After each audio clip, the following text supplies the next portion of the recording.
Hello everyone, welcome to our science class. Today in our science class we learn about different types of diseases. So let us understand it with the help of a video. Types of diseases. Some diseases are caused by lack of nutrients in the body. Such type of disease are called deficiency disease. What it means that we must include balanced diet in our daily routine. But we are not taking balanced diet. Balanced diet means we should intake all nutrients but in some proper amount. But due to the lack of proper nutrients, we are suffering from diseases and such type of disease are called as deficiency disease. मतलब nutrients के कमी की वजह से जो हमें disease होती है that is called as deficiency diseases. Now let's see types of diseases. There are two types of diseases, communicable disease and non-communicable disease. Let's start with first non-communicable diseases. These diseases cannot be passed from one person to another. So such type of disease are called as non-communicable diseases because it cannot be passed. एक person अगर कोई infected है और कोई healthy person उसके contact में आता है तो वो डिजीज़ एक पर्सन से दूसरे पर्सन में ट्रांसफ़र नहीं होती है. That's why it is called as non communicable disease. Now let's see one by one all types of non-communicable disease. So let's first start with night blindness. This disease is caused due to deficiency of vitamin A. That means अगर हमारे body में vitamin A की कमी होती है then people can suffer from night blindness.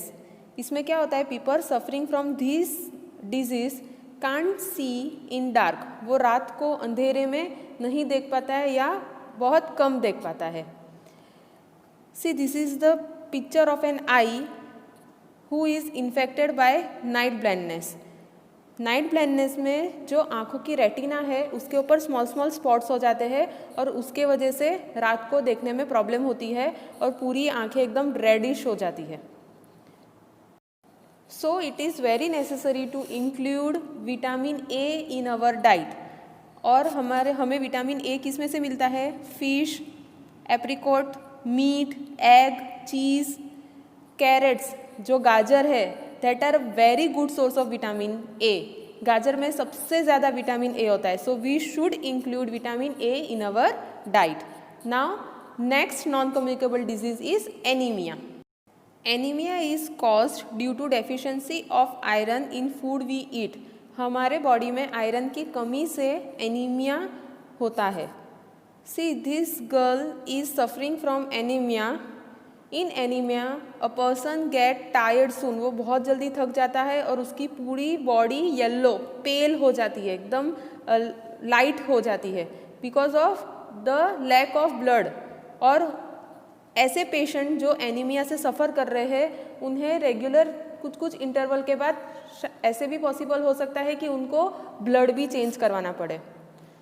So we should include iron in our diet. And we get iron from apple, banana, dry fruits, all kinds of pulses. Pulses means हमें सारे दाल include करनी चाहिए.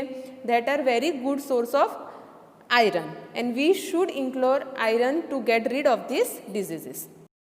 Now let's see next non-communicable disease, that is goiter. This disease is caused due to deficiency of iodine. हमारे body में iodine की कमी से होता है. And in this disease a gland of the neck become swollen. जो गला की जो नेक की जो ग्लैंड है वो सूज जाती है और इस तरह से इंसान को सफ़र करना पड़ता है. ना ही वो कुछ खा सकता है ना कुछ पी सकता है. उसे स्वेलो करने में बहुत ही प्रॉब्लम होती है. So to get rid we should include iodize salt in our diet. हमें जिसमें आयोडीन ज़्यादा होती है वैसा सॉल्ट हमें हमारे डाइट में इंक्लूड करना चाहिए. Now next disease is rickets. This is cause due to deficiency of vitamin D. मतलब हमारे डाइट में विटामिन डी की कमी से ये डिजीज होता है. And in this disease the bones of the legs become soft. हमारे जो भी इंसान इस डिजीज से सफ़र करता है उसके बोन्स एकदम सॉफ्ट और एकदम ब्रिटल लाइक चॉक की तरह एकदम ब्रिटल हो जाते हैं and the person suffering from this disease can't able to walk properly, वो अच्छे से चल भी नहीं सकता है और उसके बोन में बहुत ही ज़्यादा प्रॉब्लम होती है, कभी स्वेलो हो जाता है तो एकदम सॉफ्ट जिसके कारण कि वो ब्रेक भी हो सकता है and the person suffering from this disease have to suffer lots and lots. So to get rid from this disease we must include vitamin D in our diet, and we get vitamin D from milk, fish, butter, eggs, most probably sunlight. Exposure to sunlight is a good source of vitamin D. So we all must include vitamin D also in our daily diet. Now next is scurvy. This disease is caused due to the deficiency of vitamin C. हमारे diet में vitamin C के कमी से ये disease होती है. See, this is the picture of a person suffering from this disease, that is scurvy. In this disease, the scurvy gets curved in the gums and its joints swell. जो gums है जिसके वजह से teeth हमारे hold होते हैं वो gums सूज जाते हैं and sometime it starts bleeding, कभी कभी वहाँ से खून भी बहने लगता है. और क्योंकि गम्स वीक हो जाते हैं तो हमारे दांत भी कभी कभी ऐसे पॉसिबल हो सकता है कि शेक करने लगता है और वो टूट भी सकते हैं. So to get rid from this disease we should include vitamin C in our diet and we get vitamin C from orange, amla, tomato, potato, lemon और you can say all types of citrus food. खट्टे fruits में से हमें vitamin C provide होता है. Now next disease is beriberi. It is cause due to deficiency of vitamin B. Vitamin B के कमी से ये डिजीज़ होती है. In this disease the body growth is affected to a person. Body की growth ही स्टॉप हो जाती है एंड समटाइम्स व्हाट हैपेंस कि पूरे बॉडी में सूजन आ जाती है, हाथों में रैशेस दिखने लग जाते हैं, कभी कभी हाथ और पैर की स्किन जो भी है वो सूखने लगती है and person suffer from this disease find always weakness in his body. उसके बॉडी में हमेशा वीकनेस ही लगती है और वो कोई भी काम अच्छे से नहीं कर पाता है. So to get rid of this disease, that is beriberi, we should include rice without polished in our diet. जो भी राइस हम यूज़ करते हैं that should be without polished. So these all are non-communicable disease. Now we'll study about communicable diseases. Some diseases are caused by small microorganisms like bacteria, virus, fungi and protozoa, and they can be spread from one infected person to another healthy person. मतलब अगर कोई इंसान infected है कोई भी communicable disease से तो वो दूसरे हेल्दी पर्सन पे भी ट्रांसफ़र हो सकती है. That's why it is name as communicable diseases. This disease are spread through some medium. So let's study what are the mediums through which this communicable disease can be spread. So first is by breathing in an infected air.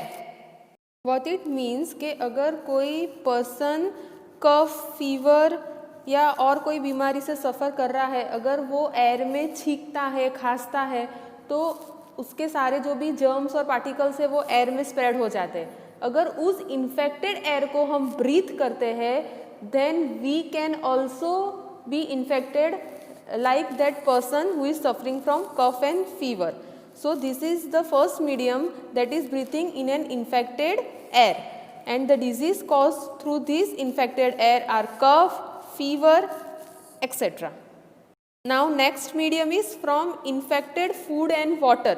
That means जो already खराब food है, infected food and water, जैसे कि gutter के पानी के पास कहीं कोई स्ट्रीट फूड हमने खा लिया हो जहाँ ऑलरेडी बहुत जर्म्स होते हैं, या ऐसा फूड जो अनकवर्ड हो जिसमें बहुत सारी मक्खियाँ और जर्म्स बैठे हो और हम वो फूड इंटेक करते हैं, then we may fall sick. और ये जो इन्फेक्टेड फूड एंड वाटर की वजह से जो भी डिजीज़ होती है, that are typhoid, polio, diarrhoea etcetera. इस टाइप की डिजीज हो सकती है if we consume infected food and water, that is a small word, that is street food. Now next is from the contact of a sick person. Disease like measles, ringworm, common cold, cough, fever, chicken pox. As you all know, chicken pox के बारे में सबको पता है. If अगर कोई chicken pox से सफ़र हो रहा है, अगर कोई दूसरा हेल्दी पर्सन उसके कांटेक्ट में आता है तो इट मे बी पॉसिबल कि उसे भी चिकन पॉक्स हो. सो ये जो सारे डिजीज़ हैं, measles, ringworm, cold, common cold, cough, fever, ये भी एक sick person through healthy person में ट्रांसफ़र हो सकती है. Now next is from insects. Insects like mosquito, house fly, bedbugs etcetera spread disease like malaria and dengue. How they cause this disease? वो क्या करते हैं? दे cut the infected person and leave the germs of this disease in his blood and makes a healthy person ill. जो भी infected person है, अगर उसको कोई मच्छर काटता है और फिर वही मच्छर अगर कोई हेल्दी इंसान को काटता है, देन वो इन्फेक्टेड पर्सन में से डिजीज़ जो भी है वो हेल्दी पर्सन में ट्रांसफ़र हो सकती है. And through this the disease like malaria and dengue are mostly caused. Communicable disease जो है they can also spread through some microorganisms, those are called microbes और microbial. Now next medium is through bacteria. These are very small unicellular organism. You can see them only with the powerful microscope. ये जो भी bacteria है वो unicellular means the micro organism with one cell. इनमें सिर्फ एक ही cell होते हैं और ये हम हमारे eyes through, we can not see with our naked eyes, we can see with the help of a microscope. Microscope के अंदर ही हम इस बैक्टीरिया को देख सकते हैं. And the disease like meningitis, typhoid, colds etc. are caused by bacteria, or many bacteria can also cause death if proper treatment or care is not given to the infected person, then the death may cause, शायद उसकी death भी हो सकती है. सो जो bacteria से infected person है उसको हमें बहुत ही केयर देनी चाहिए और अच्छे से उसका इलाज करवाना चाहिए. Now next is through protozoa. Protozoa is also a single cell micro organism. वो भी बैक्टीरिया की तरह ही एक सिंगल सेल माइक्रो ऑर्गेनिज्म है और protozoa through malaria and dysentery type की जो बीमारियां है वो स्प्रेड होती है. And this is also a communicable disease. So जो भी इन्फेक्टेड पर्सन है उसके कॉन्टेक्ट में हेल्दी पर्सन को नहीं आना चाहिए.